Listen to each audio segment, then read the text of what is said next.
नमस्कार, मैं हूं पीयूष शुक्ला और अभी हम मौजूद हैं एक ऐसे जो किसान हैं जिन्होंने अब की पहली बार केला की खेती की है। और केला क्योंकि अपने क्षेत्र का, इस सिधौली तहसील क्षेत्र का, खासकर सीतापुर ज़िले के यहाँ पर लोग पारंपरिक खेती जैसे गेहूं, धान और उड़द इन्हीं की खेती करते हैं, लेकिन इन्होंने केला की खेती की है और केला के खेत में ही हम मौजूद हैं। तो इनके सबसे पहले इनका परिचय जानेंगे और ये जानेंगे कि कहाँ से इनको प्रेरणा मिली कि केला की खेती की जाए, और केला की खेती गेहूं धान की अपेक्षा किस तरीके से अलग है, कितनी इसकी आमदनी है, तो उन्हीं से जानेंगे। सबसे पहले हमारे साथ में हैं, आप अपना पहले परिचय दे दीजिए, जो लोग वीडियो देख रहे हैं। जी, हमारा नाम विवेक सिंह है। जी जी। और सिधौली से 9 किलोमीटर दूरी पर तहसील मुख्यालय से हमारा बम्भौरा गांव पड़ता है। जी जी जी। और ये बिशवा विधानसभा और सिधौली विधानसभा के बॉर्डर का गांव है। जी जी। हमारा गांव बिशवा विधानसभा में आता है। जी जी। और हमारे पिताजी भी कृषक रहे, बाबा भी हमारे। तो आपको क्या लगता है कि क्योंकि यहाँ का जो पारंपरिक जो लोगों की खेती है, लोग गेहूं हो गया, धान हो गया, यही अधिकांश लोग जो है इसी की खेती करते हैं, लेकिन आपने यहाँ पर अभी जैसा कि हम लोग देख रहे हैं कि आपने केला की खेती की है। कहाँ से आपको प्रेरणा मिली? हमारे वहाँ पड़ोस का गांव सुरैचा के पास ककैया पारा है।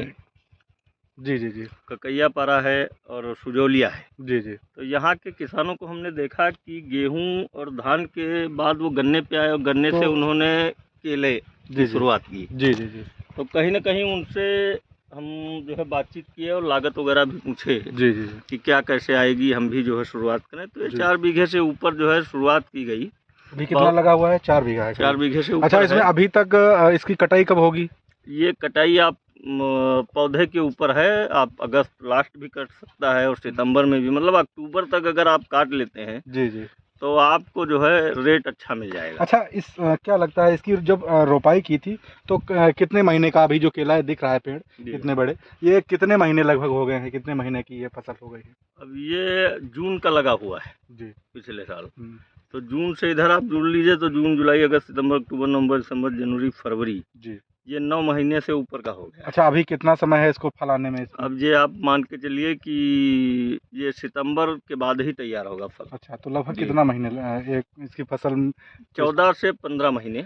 तो देखिए, 14 से 15 महीने की ये केले की खेती होती है। एक फसल जब कटता है तो करीब 14 से 15 महीने लगता है। अच्छा, 4 बीघे आपने लगाए? जी, 4 से ऊपर, यानी कि करीब जो अपने वहाँ का जो बीघा है करीब 20 विसवा 1 बीघे में होता है। तो 1 बीघे में अगर या हम 2.5 बीघे की बात करें तो कितना खर्चा आ जाता है इन 14 महीने के बीच में? देखिए, अभी तो हम पहली बार लगाए हैं। जी जी। तो ये मान के चलिए एक औसत होता है। जी जी। औसत होता है 20,000 से 22,000, 25,000, जैसी आप लागत लगाएं वैसा आपका उत्पादन होता है। अच्छा अच्छा अच्छा जी। तो हम फिलहाल सामान्य लागत 20,000 रुपये बीघे की मान के चल रहे हैं। अच्छा अच्छा।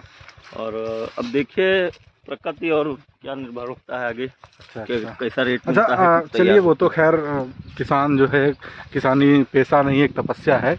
और अन्नदाता जो है इसीलिए भगवान कहा जाता है।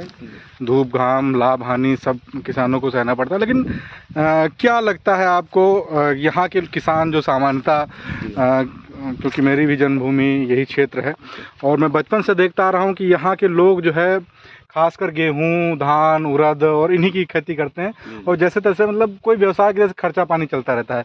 लेकिन आपने केले खेती की, लोग यहाँ पर आपको देखेंगे, अगर आपको लाभ होता है तो लोग करेंगे। क्या कहना चाहेंगे उन किसानों से कि किस तरीके से अन्य फसलों की अपेक्षा इसमें ज़्यादा फसल कटने के बाद जी जो लोग किसान पूछते हैं उनको हम बिल्कुल एक्चुअल जो हमारी लागत आई वो उनको बताएंगे। जी जी। जो तरीका होगा लगवाने का हम उसमें सहयोग भी करेंगे, उनको बताएंगे भी। जी जी जी।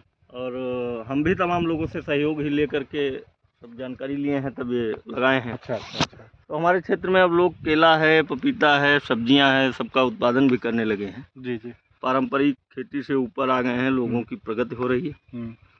तो यही है, सब लोग जो है ऑर्गेनिक खेती, अब इसको तो अभी तो नहीं कहा ऑर्गेनिक, तो ऑर्गेनिक के लिए प्रयास करना चाहिए। जी जी। अगले साल हम प्रयास करेंगे, उससे बीमारियां नहीं होती हैं। जी जी। और केला है, पपीता है। ऑर्गेनिक खेती का फ़ायदा ये भी है कि उसकी जितना उपज कम होती है उससे ज़्यादा उसकी रेट भी इनसे कहीं ना कहीं अधिक रहते हैं। ऑर्गेनिक खादों से जो उत्पन्न की हुई फसल या अन्न होता है, फल होता है, उसके इसके अपेक्षा रेट अधिक रहते हैं, भाव अधिक मिलते हैं। तो अच्छा, क्या लगता है आपको अभी जिस तरीके से आपने ये खेती की है, जैसा आप बता रहे हैं कि 20,000 रुपये बीघे कम से कम इसकी लागत आएगी। जी। अगर 20,000 रुपये आप 14-15 महीने में लगाते हैं, आपका खेत मेहनत करते हैं 15 महीने करीब, तो एक बीघे में आमदनी लगभग कितनी हो जाएगी, जिससे लोगों को इसमें कितना फ़ायदा मिल सकता है?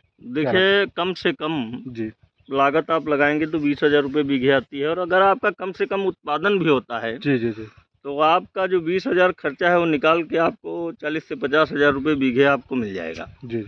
और केले में और फ़ायदा कि एक बार आप लगाइए और आगे की जो है छोड़ते रहिए। जी। छोटे जो पौधे नीचे निकलते हैं पुतिया टाइप की, तो 2 बार आप और काट कहाँ से? अच्छा, ये जो आप इसकी पौध लाए थे, कहाँ से लेकर के आए थे, कैसे क्या इसका प्रोसेस? बख्शी तालाब। अच्छा, तो कितने की एक पेड़ लगभग कितने? लगभग यहाँ भाड़ा वाड़ा सब मिला के 17-18 रुपये जो एक पौधा पड़ा था। एक पौधा। अच्छा, कुछ सरकार द्वारा कुछ सब्सिडी वगैरह कुछ? हाँ, ये तब हमारे संज्ञान में नहीं था। जी। ये लगाने से 6 माह पूर्व जी वहाँ खैराबाद में ऑनलाइन आपको कराना पड़ता है। जी। तब सरकार जो है 10 रुपये पुतिया आपको अनुदान भी देती है। अच्छा। तो ये हमने बात की विवेक सिंह चौहान जी हैं। इन्होंने अभी करीब 4 बीघे इन्होंने केले की खेती की है, और अभी करीब 9 महीने हो गए हैं, और अभी 5-6 महीने का समय और है इसको कटने में। अभी तो इनका ये कार्य कर रहे हैं, और किस तरीके से इनको फ़ायदा होता है ये आने वाला समय बताएगा। लेकिन कहीं ना कहीं ये किसानों के लिए प्रेरणा स्रोत ज़रूर हैं। जब जहाँ पर गेहूँ, धान, इस तरह की खेती, पारंपरिक खेती होती है, उस क्षेत्र में इन्होंने व्यवसायिक के दृष्टिकोण से एक जो है नई परंपरा शुरू की है। तो कहीं ना कहीं ये लोगों के लिए एक प्रेरणा भी है, और उन खासकर किसानी जैसे एक बड़ा जो है जहाँ पर किसान हमेशा घाटे में परेशान रहता है, तो कहीं ना कहीं अगर इनको लाभ मिलता है तो निश्चित रूप से किसानों को भी इनसे कहीं ना कहीं प्रेरणा मिलेगी, और यहाँ पर जो पारंपरिक खेती है उसके अलावा इस तरीके की व्यावसायिक खेती भी होंगी। बहुत बहुत धन्यवाद आप सभी का।